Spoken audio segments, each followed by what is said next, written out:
안녕하세요. 반갑습니다. 저는 우형입니다. 안녕하세요. 저는 랍상입니다. 요새 뭐해요의 첫 화에 오신 것을 환영합니다. 저희 오늘 오오오.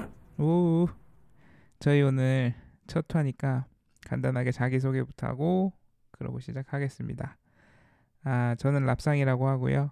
지금 소프트웨어 엔지니어로 일하고 있고 지금은 영국에서 지내고 있습니다. 인트로에서 들으셔서 아시겠지만 한 분이 더 계신데요. 우형님. 네, 저는 우형이라고 하고요. 저는 한국에서 소프트웨어 엔지니어로 노가다에 가까운 그런 삶을 살고 있습니다. 팟캐스트가 처음이라 어색하지만 재미있게 한번 해보려고 합니다. 네, 감사합니다. 저희는 대학교 때 처음 만났고요. 그래서 같이 놀던 친구들이고요.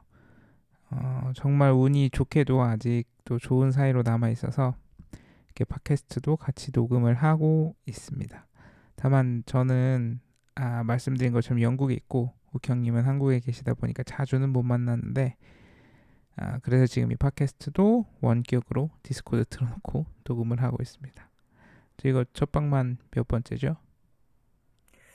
지금 한 세 번째 되죠?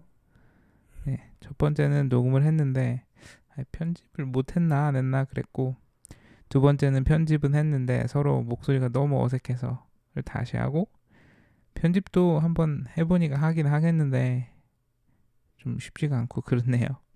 그래도 이번에는 이거 해서 꼭 제대로 나갈 수 있기를 바랍니다. 네, 꼭 그러기를 바랍니다. 이번에는 꼭 나갔으면 좋겠네요.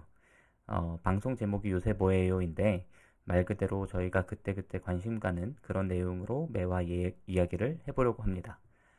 그 와중에 최대한 청취자분들께도 흥미롭고 도움이 되는 그런 내용이면 좋겠습니다.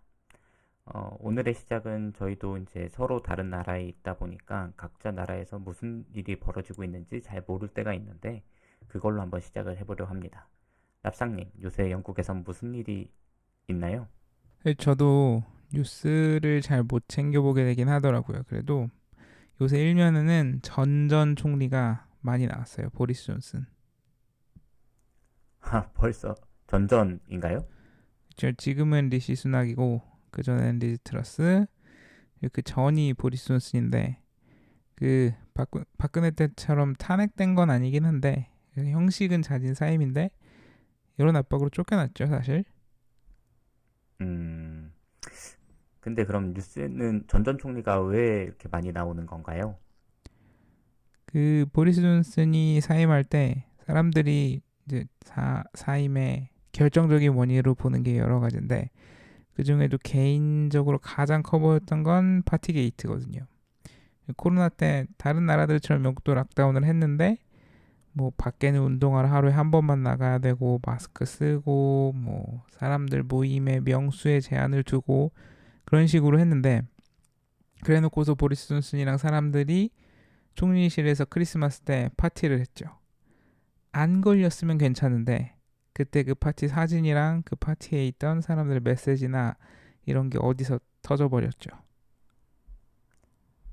쫓겨날만 했네요. 당시에는 그래도 총리였으니까 이거 다 방역 규정 뭐 지킨 거다 뭐 그렇게 얘기는 했지만 어쨌든 조사를 시작을 하긴 했거든요. 근데 여론이 너무 안 좋으니까 내각에 있던 사람들이 하나둘 이렇게 사퇴를 하기 시작했어요. 그리고 리시 수낙도 그때 재무장관인가 그랬는데 총리가 사임하기 전에 얘도 사퇴를 했고 그래서 많이들 사퇴를 했죠 그때. 먼저 튀었군요. 지금 총리는. 그런 것 같아요 제가 보기에는. 여론이 워낙에 안 좋으니까 어쨌든 그래서 내각도 사퇴를 하고 보리스 존슨도 아마 이건 이제 안 되는 게임이다 생각해서 그랬는지 모르겠는데 그래서 사임을 했어요. 근데 아까 조사를 시작을 했다 그랬잖아요. 근데 그 조사가 최근에 끝났나 봐요. 그래서 저번 주인가 보리스 존슨이 이제 거짓말했고 조사도 방해를 했으니까 이제 너는 의원직도 못한다. 총리 사임하고 나서 의원으로는 계속 남아 있었거든요. 근데 의원직도 못한다 이런 결과가 있었고 그래서 보리스 존슨은 제가 알기로는 아마 결과 나오기 전에 그냥 의원직에서 사퇴를 미리 해버린 걸로 알고 있거든요. 그래서 이제 좀 여기저기 시끄러웠던 거 같더라고요. 근데 진짜 생각해보면 보리스 존슨 총리할 때가 진짜 코로나 한참 심할 때라서 집에 있고 그래서 뉴스도 많이 보고 그랬는데 요새는 진짜 뉴스 잘 안 보게 되는 것 같아요. 한국도 요새 좀 정치적으로 시끄러울 때 많지 않나요? 요새 한국은 미국과 일본의 대중국 노선에 선봉에 서서 열심히 중국 때리기를 하고 있습니다. 해서 근래에는 싱하이밍 중국 대사가 민주당 대표를 만나서 한 얘기를 두고서 대통령까지 나서서 이거는 조선의 내정을 간섭한 청나라의 위안스카이다, 이런 얘기까지 하면서 중국 대사를 비판을 했고, 국민의힘 역시 싱 대사를 외교적 기피 인물로 지정해서 추방까지 해야 된다고 그렇게 주장하고 있는 상황입니다. 무슨 얘기를 했는데 그렇게까지 해요? 중국 대사는 사실 중국의 입장을 표명한 건데, 현재 이제 미중 무역 갈등의 상황을 두고서 중국의 패배에 베팅하는 것은 후회할 일이다 라고 얘기를 했던 건데, 어, 이게 이제 중국 정부의 공식 입장이라는 의견이 지배적입니다. 근데 우리나라가 대중국 무역 규모가 매우 큰 편인데 21년에는 그 규모가 1위라고 하더라고요. 근데 올해 초부터 31년 만에 대중무역 적자가 발생하기 시작해서 현재까지 그 적자폭을 더 키우고 있는 그런 상황이라고 합니다. 제가 볼 때는 이런 상황을 해결하기 위해서라도 중국과의 위기 관리는 필요한 상황인데, 지금 정부는 지지율 하락과 맞물려서 내부의 위기를 외부의 적인 중국으로 돌파하려고 하는 듯이 보이거든요. 그래서 뭐 거의 국교를 단절시킬 수도 있는 그런 수위의 말들이 국힘과 대통령실에서 나오고 있는 그런 상황인데, 어, 소프트웨어 엔지니어이나 제품을 만들어서 수출하는 회사의 직원으로서 대중국에 대한 이런 강경 노선이 좀 우려가 되기도 합니다. 그리고 재미난 점은 이 같은 상황에서도 미중 간의 무역 갈등의 당사자인 이 둘 사이에 교역 규모는 더 커지고 있다고 해요. 그리고 얼마 전에 이제 블링컨 미국의 국무장관이 시진핑 주석을 만나기도 했죠. 무역 갈등으로 서로 들이받는 모양새지만 뒤로는 위기 관리 차원에서 끊임없이 접촉을 하고 있는 게 아닐까, 그렇게 생각이 됩니다. 그리고 또 다른 문제는 현재 이제 일본의 오염수 방류로 매우 시끄러운데, 마치 우리나라 정부가 일본의 입장을 대변하는 양 연일 안정성에 대해서 홍보를 하고 있는데요. 일본과의 관계 개선을 기치로 내걸었기에 오염수 방류 역시 창성할 수밖에 없는 그런 상황에 놓인 거죠. 당장에 먹고 사는 문제가 걸린 어민들이나 수산업자들의 불안이 높아지니까 내년 총선을 앞둔 국힘 의원들과 정부 인사들은 틈만 나면 수산시장에 방문해서 민주당을 비판하고 회 한 사라씩 하면서 표를 사러 간 그런 상황에 놓인 거죠. 또 재미난 해프닝이 있었는데, 5월 말에 북한이 우주 발사체를 발사했는데 서울시에서 새벽에 경계경보 문자를 보내서 시민들의 잠을 깨운 해프닝도 있었습니다. 노약자부터 대피하라고 해놓고서 어디로 대피해야 될지는 나와 있지도 않았다고 하고, 또 그로부터 수분 후에는 행안부에서 오발령이라는 문자를 보내기도 했고, 서울시에선 다시 오발령이 아니라 경보 해제다라는 문자를 아침에 이렇게 오락가락한 정부의 입장으로 시민들의 잠만 깨우고 좀 혼란에 빠뜨린 그런 해프닝도 있었습니다. 별일이 다 있었네요, 진짜. 아, 그냥 한국에 무슨 일이 있었는지 여쭤봤는데 저희 둘 다, 그리고 영국에 무슨 일이 있었는지 물어봐 주셨는데 둘 다 너무 무거운 얘기만 한 것 같아서 좀 가벼운 얘기도 좀 해볼까요? 그 욱형님은 요새 뭐 재밌는 일은 없으셨어요? 저는 재미있는 일은 지난달이 가정의 달이라서 그냥 부모님하고 광주, 여수 이렇게 여행을 다녀왔습니다.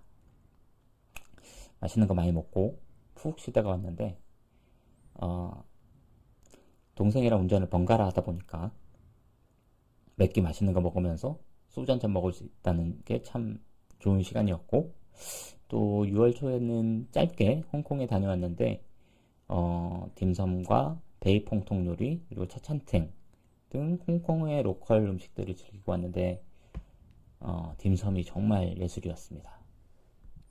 딤섬 맛있죠. 딤섬이 홍콩이 원조인가요?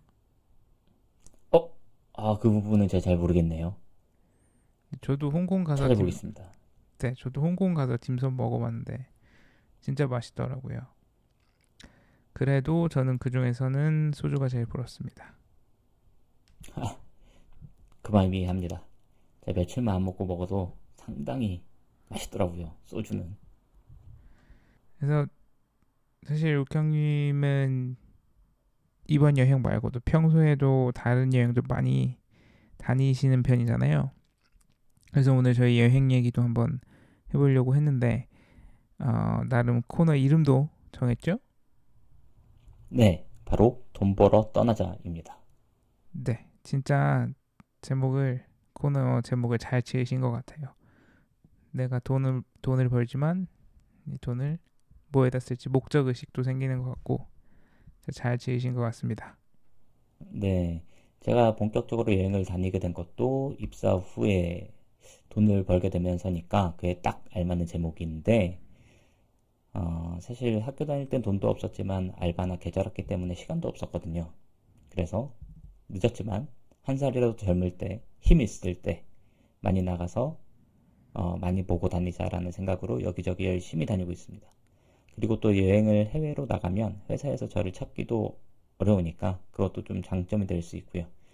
실제로 강원도나 제주도 이런 곳으로 여행을 갔다가 회사로 불려오는 경우들도 많이 봐와서 가급적 휴가는 해외로 가야겠다는 확고한 믿음을 갖고 있습니다.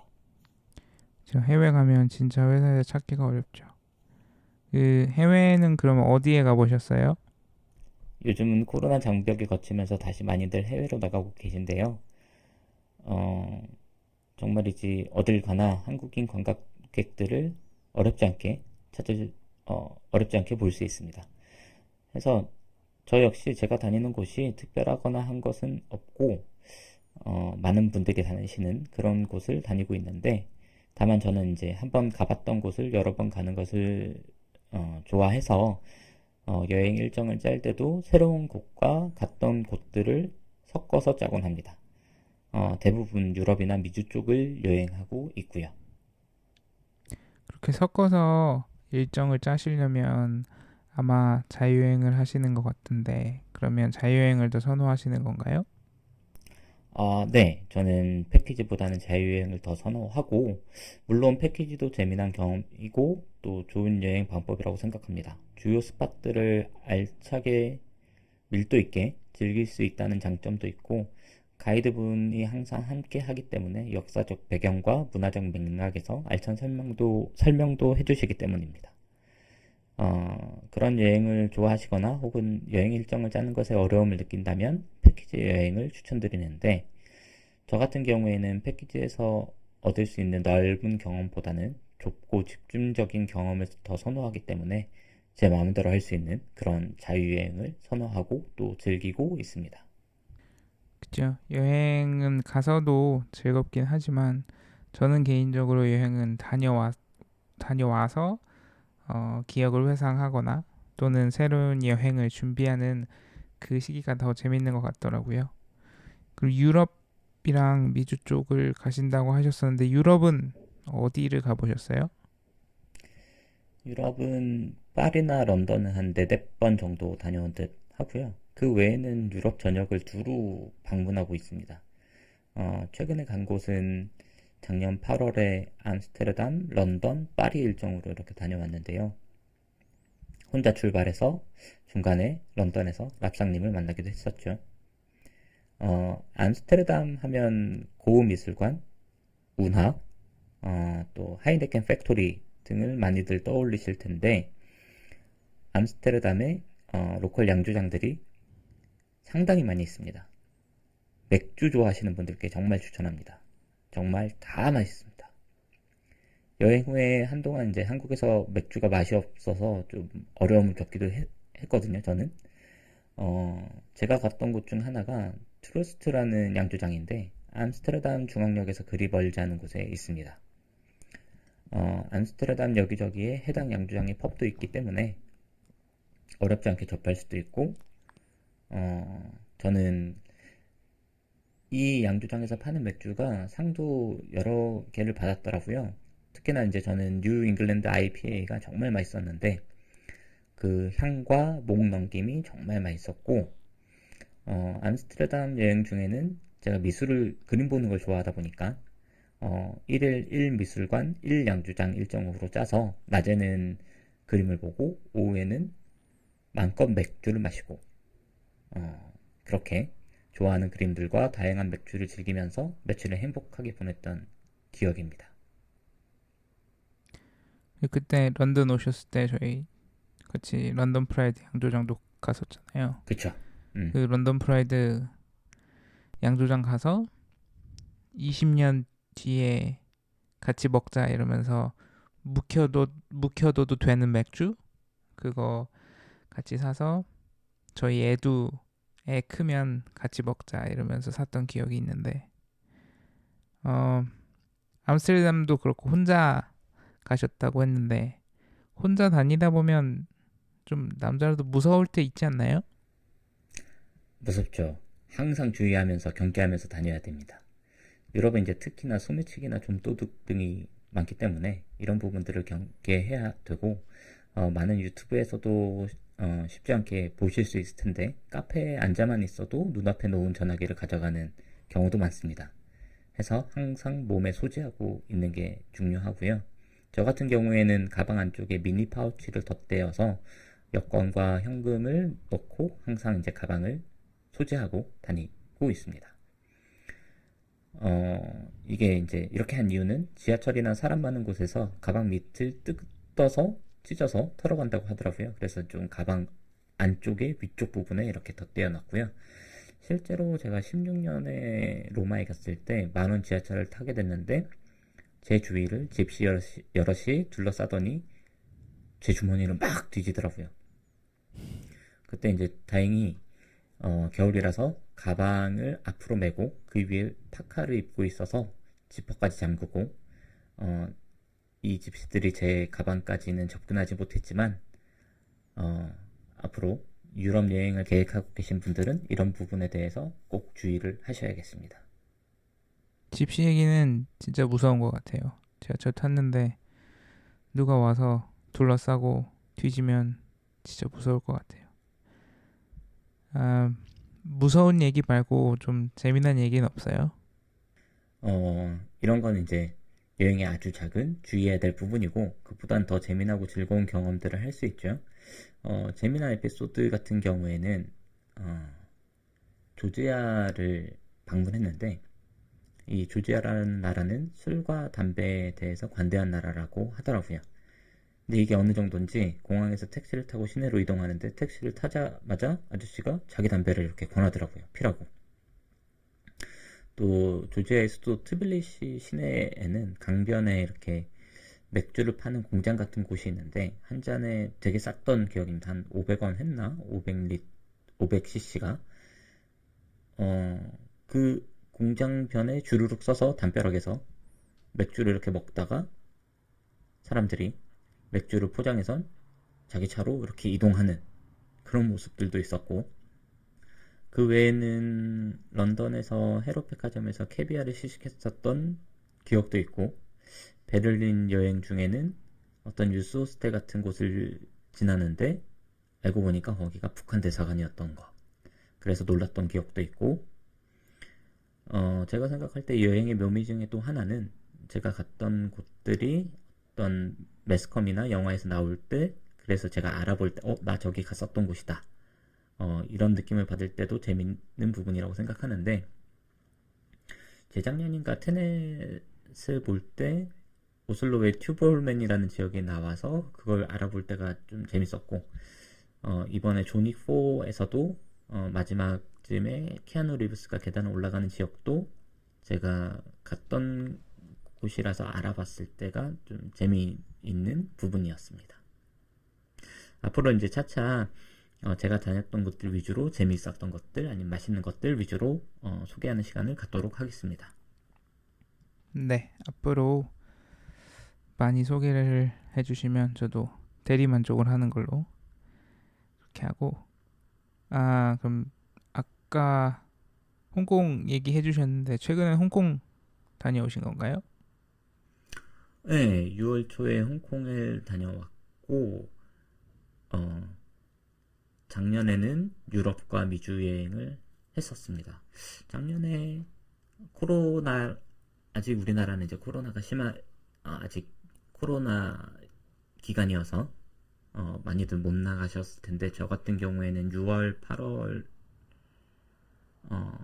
유럽에는 6월, 8월, 미국은 9월에 갔었네요. 6월에는 니스랑 파리 위주로 있었고 8월은 아까 말씀드렸던 것처럼 암스테르담, 런던, 파리 이렇게 있었고 9월에는 뉴욕과 시카고 등을 다녀왔었네요. 차차 이런 얘기들을 계속 해드리도록 하겠습니다. 진짜 많이 다니신 것 같아요. 그러면 지금은 바로 다음 그런 계획하고 계신 그런 여행도 있나요? 네, 일단 9월 추석 연휴엔 또 유럽 여행을 계획하고 있습니다. 아직 일정을 짠 것은 아닌데 렌트를 해서 프랑스의 중소도시들을 좀 돌아보려고 하고 얼마 전에 파리를 다녀온 지인의 얘기를 들어보니까 내년 파리 올림픽을 앞두고 도시가 엄청 깨끗해졌다고 하더라고요.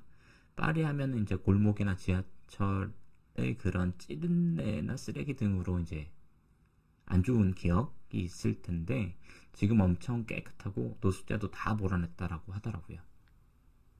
프랑스에 가시는군요. 그 요새 비행기 값이 또 엄청 올랐다 그러던데 코로나 이전에 막 2배 이렇다고 하는데 비행기 값은 좀 괜찮나요? 비싸죠, 요새. 지금 국적기 기준으로 왕복 한 250만 원 정도 하더라고요. 그 값이면 좀 머뭇거려지기도 하고 저도 좀 못 갈 것 같은데 저는 좀 싸게 발권했습니다. 물론 이제 경유를 하는 코스지만 80만 원 정도로 예약을 마쳤는데 저 같은 경우에는 수시로 이제 스카이스캐너나 모몬도 등 항공권 비교 앱을 활용하고 있고 대략적인 다음 여행 일자를 잡아놓고서 수시로 가격이 얼마인지 확인을 하고 있습니다. 이번 80만원짜리 항공권도 올 초에 스카이스캐너에서 찾았는데요. 일단 가격이 너무 저렴해서 이건 무조건 간다라는 생각으로 구매를 했습니다. 한 가지 팁을 드리자면 요새 사우디아 항공이 좀 저렴한데 사우디아라비아 국적기인데 여기 같은 경우에는 유류 할증료가 없습니다. 바로 산유국이기 때문이죠. 이 항공편 같은 경우에는 8, 90년대 중동 붐이 있을 때는 우리나라에서 이제 직항편이 있었는데 중동 붐이 끝나면서 중단됐다가 작년인가에 다시 이제 취항을 시작했습니다. 그리고 한 가지 꼭 기억하셔야 될 게 올 11월부터 유럽 여행 시에 별도의 세금이 붙습니다. 미국 갈 때 ESTA 신청하는 것처럼 유럽 여행 정보 인증 제도라고 해서 ETIAS를 승인받아야 하는데 수수료는 한 1만 원가량이고 3년 동안 유효하다라고 해요. 꼭 기억하셔야 되겠습니다. 또 이런 여행 다녀오시고 나서 저희한테 또 소개를 해 주시기를 기대하겠습니다. 저도 예전에는 여행을 좋아했던 것 같은데 아마 많은 부모님들께서 공감을 하실 텐데 아이가 생기고 나면 그리고 그 아이가 어릴 때는 집 안에서도 고생이지만 집 밖에 나가면 더 고생이거든요. 얼마 전에 저도 스페인에 아이 방학차 휴가차 다녀왔었는데 일주일 동안 제가 뭘 하고 온 건지 잘 모를 정도로 고생을 하고 온 것 같은데 그래서 아까도 얘기했지만 옥형님 이런 여행 얘기 들으면서 대리만족을 할 수 있었으면 저도 좋겠습니다. 네, 파리는 또 영국과 가까우니 이번에 9월에 한번 볼 수 있는 기회도 있으면 좋겠네요. 네, 그때 가서 꼭 뵐 수 있었으면 좋겠습니다. 네, 그러면 이번에는 랍상님 이야기를 한번 해볼까요? 랍상님께서 준비하신 코너명은 무엇인가요? 저는 출발 OTT 여행이라고 정해봤습니다. 요새도 TV에서 하는지 모르겠는데 그 예전에 출발 비디오 여행이라고 영화 소개하는 프로그램 있었거든요. 요새는 김경식이죠. 김경식인가요? 네, 그렇네요. 김경식이네요. 어쨌든 그 요새는 뭐 당연히 비디오는 이제 없고 또 영화관 코로나 영향도 있지만 영화관보다 이제 집에서 넷플릭스 같이 OTT로 많이들 보시니까 그래서 코너명을 이렇게 지어봤습니다. 뭐 저는 전문 평론가도 아니고 하니까 아마도 스포일러를 최대한 하지 않는 범위 내에서 제 소감이나 추천 여부 그런 정도를 알려드리려고 합니다. 네, 저 비디오는 어릴 때나 봤지 없어진 지 꽤 됐죠, 이제. 집에서 넷플릭스는 많이 보시나요? 저는 좀 몰아서 보는 스타일이거든요. 한참 아예 안 보다가 보고 싶은 게 생기면 밤새 가면서 일주일 만에 여러 시즌 다 끝내고 막 그런 편인데 얼마 전에 부인이랑 그 더글로리 보자고 맘 먹고서 3일 만에 다 봤었거든요. 아침마다 둘 다 피곤해가지고. 욱형님은 많이 보세요? 저도 유명하다고 하는 그런 것들은 보는 편이고, 저 역시 더글로리, 연진아, 나 너무 신나. 너무 재미나게 봤습니다. 네. 그러면 오늘은 어떤 걸 소개해 주실 건가요? 오늘은 드라마는 아니고 영화를 하나 소개해 드리려고 하는데 어렸을 때 그 테트리스 많이 하셨어요? 테트리스 많이 했죠. 네. 마지막에 할 거 없으면. 할 거 없으면 그 오락실에서. 오락실에서 저는 오락실보다는 게임보이로 네. 많이 했던 것 같은데 어쨌든 저는 뭐 그렇게 많이 하지는 않았고 뭐 워낙에 유명하니까 저도 오락실에서 한두 번 그리고 학교 다닐 때 한 게임인가 거기서 또 온라인으로 잠깐 했었던 그런 기억이 있는데 어쨌든 음, 오늘 소개해드릴 영화 제목이 그 게임 테트리스입니다. 어, 게임에 대한 내용인가요? 영화가? 만들게 된 계기인가? 이게 일단은 영화 자체는 실화를 바탕으로 한 영화거든요. 실제 테트리스 게임의 네. 주변에 어떤 일이 있었는지 그런 영화고 물론 실화를 바탕으로 한 영화들이 다 그렇듯이 이제 각색이나 연출이 들어갔는데 그 영화를 만들고 나서 그 영화를 실제 주인공 그때 당시에 실제 주인공한테 보여줬다고 하더라고요. 그리고서 인터뷰를 했는데 그 사람 말이 영화의 모든 얘기는 당연히 실화는 아니다. 하지만 자기가 그때를 경험해본 사람으로서 감정적으로는 이건 100% 실화다. 이렇게 얘기를 하더라고요. 그러니까 나름 충실하게 그때 얘기들을 재현해낸 그런 영화가 아닐까 그런 생각이 들더라고요. 그 영화 소개로 들어가기 전에 게임 소개로 게임 소개하는 코너는 아니지만 그래도 배경 지식이 있으면 좋으니까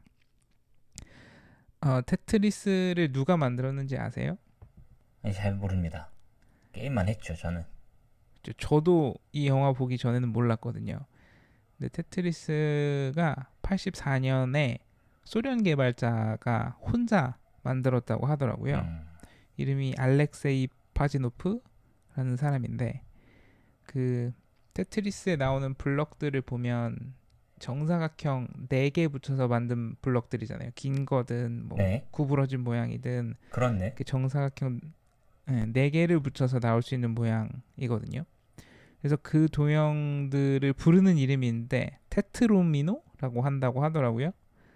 그래서 개발자가 원래는 그 펜토미노라고 해서 5개를 붙여서 나오는 도형들로 게임을 만들고 싶었는데 이 시대가 시대고 좀 오래된 얘기다 보니까 저희 소프트웨어 개발자라서 알잖아요. 하나만 더 붙이면 이제 복잡도가 너무 올라가니까 네. 그 당시에는 이제 게임으로 만들기는 좀 어려워서 4개짜리로 만들었다고 하더라고요. 그래서 어쨌든 테트리스는 그 4개라는 뜻의 테트라라는 그리스어 접두사에다가 그 개발자가 테니스를 음, 좋아했대요. 그래서 음, 테니스의 끝자리를 합해서 테트리스라고 이름을 지었고, 위키피디아에 보면 테트리스가 세계에서 가장 많이 팔린 게임 2위로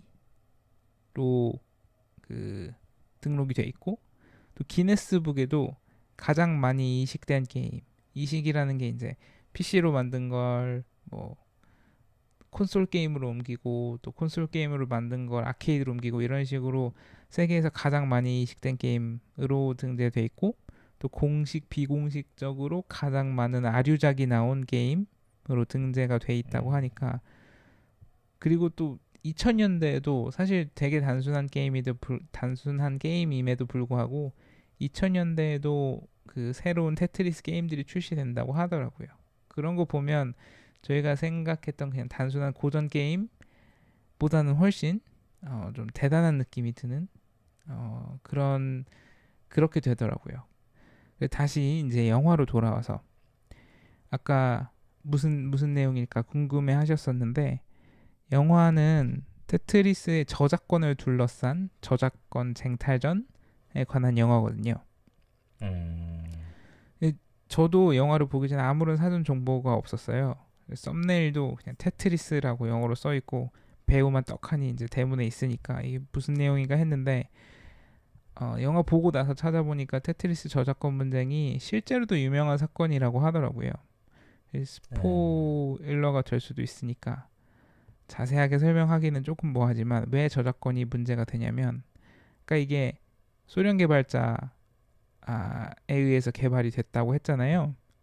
네. 그리고 소련은 공산주의고, 그렇다 보니까 저작권이 저희가 생각하는 자본주의 사회에서 생각하는 방식이랑 좀 다르게 움직이나 보더라고요. 근데 욱형님도 하셨고 저도 했으니까 이 자본주의 세계에서도 테트리스는 했잖아요. 한국도 네. 하고 일본도 하고 미국도 하고. 그럼 누군가는 이 저작권을 가지고 배포를 했다는 얘긴데, 그쵸. 근데 그 원 저작권은 소련으로부터 왔잖아요. 음, 그러면 이 자본주의와 공산주의 세계가 테트리스라는 게임의 저작권으로 이어지는 과정이 있었을 테고, 그 과정 중에서의 분쟁들을 좀 극적으로 그려낸 그런 영화라고 할 수 있을 것 같습니다. 흥미가 가네요. 네, 아까 그런 궁금해 어떤 테트리스의 어떤 부분을 가지고 영화를 만들었을지 궁금해 하셨던 부분들이 좀 해소가 되셨기를 바라고요. 그래서 그러면 이 저작권이 결국엔 양 진영에서 둘 다 저작권을 갖고 있었던 건 맞는 건가요? 영화상으로? 그걸 얘기하면 스포일러가 될 것 같긴 한데, 아, 알겠습니다. 네. 어, 그, 찾아보겠습니다. 영화를 만, 한번 봐야겠네요. 네, 그 얘기도 이따가 할 테지만 보기가 쉽지가 않아요. 이야기도 뒤에서 하겠지만, 아, 네. 저작권 자체는 그 개발자가 만들었잖아요. 네. 그러면 자본주의 사회에서는 그 만든 사람이 뭐 특별히 회사에서 만들었고, 회사에서 어떤 프로젝트로 해서 만들었거나 그렇지 않으면 만든 사람이 저작권을 가질 텐데, 러시아는 공산주의니까 우리는 이걸 다 네. 공유하는 거니까 어떤 기관에 그냥 바로 소속이 되는 것 같더라고요. 저작권이. 그렇겠죠. 그래서 다른 이런 서방 세계, 그러니까 자본주의 세계에서 그 저작권을 가져가려고 하면 그 개발자가 아니라 그 기관에 가서 이제 저작권을 따오는 그런 방식으로 동작을 하는데, 이 개인이 아니라 기관이다 보니까 공산주의의 그런 원칙들도 있고 뭐 여러 가지 그런 것들이 있어서 분쟁이 생긴 것 같더라고요. 음, 그래서 이 얘기를 더 얘기하면 스포일러가 될 수 네네. 있으니까 어, 영화 소개를 하는데 영화 얘기를 별로 안 하는 것 같아서 조금 그렇긴 하지만, 어쨌든 그래서 제가 영화에서 재밌게 봤던 부분들을 좀 말씀을 드리려고 하는데, 이게 말씀드린 것처럼 개발 자체에 대한 내용은 아니라서 많이 나오지는 않지만 그래도 초기에 어떤 모습이었고 이런 내용들을 다루고는 있거든요. 그래서 짧게 짧게 이거 파스칼이야? C야? 뭐 어셈블리니? 이런 용어들이 나오거든요. 그리고 또 음, 자세히는 뭐 안 나오긴 하지만 짧게 짧게 막 코딩 이거 이렇게 고치면 어때? 이러면서 코딩을 하는 장면도 나오고 영화에서 뭐 좀 극적인 장치일 것 같기도 하고 또 아주 중요한 부분은 아니기는 하지만 그래도 소프트웨어 엔지니어 입장에서는 관전 포인트 중에 하나였고요. 그리고 근데 또 영화가 그냥 영화 보기 전에는 게임이 그냥 고전 게임 중 하나였는데 그 게임이 어떻게 만들어졌고 또 모티브가 있다는 생각을 안 해봤는데 그 아까 정사각형 5개 붙인 도형을 가지고 하는 게임이 전통 게임이라고 하더라고요. 실제로 있는. 네. 그래서 그런 모티브도 있는 게임이고 그런 내용들이 있으니까 그것도 굉장히 좀 신선함을 주는 그런 느낌이었고요. 그리고 영화가 되게 빨라요. 흐름이 굉장히 빨라서 2시간이 조금 안 되는 러닝 타임이니까 사실 긴 영화는 아니기는 한데 그래도 이 언제 지나갔나 싶을 정도로 후딱 지나가는 그런 빠른 흐름이어서 영화 내내 재밌게 그렇게 봤던 것 같습니다. 이게 언제적 영화인가요? 영화 자체는 올해 나왔고요. 음, 올해 3월인가 그렇게 나온 걸로 알고 있고 처음에 나왔을 때 이제 관심을 그 플랫폼에서 그 얘기부터 하죠. 그러면 이 영화가 OTT에 있기는 한데 넷플릭스에는 없어요. 애플 TV에만 있더라고요. 저는 애플 TV를 구독 중이라서 이제 추가 비용 없이 보기는 했는데 다른 OTT에서는 스트리밍을 안 하는 것 같고 그래 찾아보니까 한국에서 한 달에 6,500원이면 애플 TV 볼 수 있더라고요. 그러니까 사실 네. 넷플릭스보다 싼 맛에 그리고 사실 6,500원에 한 달이면 요새 극장 가서 영화 보는 것보다 훨씬 싼 거잖아요. 그렇죠. 네. 그런 싼 맛에 한 달만 구독하시면 영화를 보실 수 있을 것 같고요. 그리고 개인적으로 애플 TV 홍보는 아니지만 애플 TV에 재밌는 것들이 있어요. 애플 TV 독점작들로 재밌는 것들도 있거든요. 그래서 영화 보는 김에 한 달 결제하시고 그 한 달 동안 보실 수 있는 충분한 양이에요. 왜냐하면 애플 TV는 싼 대신에 넷플릭스처럼 양이 많지 않거든요. 아, 그래서 네. 한 달 동안 애플 TV에서 볼 수 있는 걸 테트리스와 함께 보실 수 있는 저렴한 가격이다라는 점을 알려드리고요. 네. 그러면 이 영화에 대해서 몇 점을 주시겠습니까? 그래서 별점을 매기자고 하면 저는 5점 만점에 3.7점 정도 주고 싶습니다. 네. 4점까지 갈 영화는 아니긴 한데 3.5점을 주기는 너무 낮은 것 같아서 그런 느낌이어서 3.7점을 줄 수 있을 것 같습니다. 네. 아, 그냥 일상생활에서 쉽게 접하는 게임인 테트리스를 가지고 영화를 만들었다는 게 조금 그거에 대한 저작권을 둘러싼 그런 배경에 대한 영화라는 게 좀 흥미롭게 느껴지네요. 저도 시간을 내서 한번 꼭 보도록 하겠습니다. 네, 영화가 아니더라도 테트리스 저작권 분쟁 관련한 내용은 인터넷에 있더라고요. 네. 그거 자체도 그냥 신선한 내용이니까 그걸 오히려 한번 보시면 영화에 대해서 더 흥미가 생길 수도 있을 것 같습니다. 네. 알겠습니다. 오늘 이제 첫 화이자 세 번째 녹음에서 많은 이야기들을 했는데 이제 슬슬 또 마무리를 한번 해볼까요? 오늘 세 번째이지만 어떠셨나요? 세 번째인데 첫 번째처럼 어색하고 어려운 것 같습니다. 그래도 재미는 처음에 생각했던 것처럼 재미는 있는 것 같습니다. 욱형님은 어떠셨어요? 저도 세 번째지만 여전히 어색하고 어렵습니다. 차차 나아질 거라고 기대하고, 그리고, 이 청취자분들에도 뭐라도 하나 도움이 되는 그런 시간이 되었으면 하네요. 아까 얘기했듯이 11월부터 유럽 갈 때 유럽 여행 정보 인증 제도를 등록해야 된다. 꼭 기억하셔야 되고, 비교적으로 저렴한 사우디아 항공도 기억해 주시고, 많은 분들이 좋은 여행 많이 하시면 좋겠습니다. 네, 그러면 꼭 다음 주에도 그 다음 주에도 또 함께 녹음을 할 수 있었으면 좋겠습니다. 네, 이건 어떻게 마무리하죠? 라디오는 이렇게 마지막 노래도 틀고 클로징 멘트도 하고 그러던데. 그냥 고맙습니다. 안녕. 이 정도? 안녕. 안녕. 다음 주에 만나요. 좋네요. 안녕. 다음 주에 만나요. 안녕.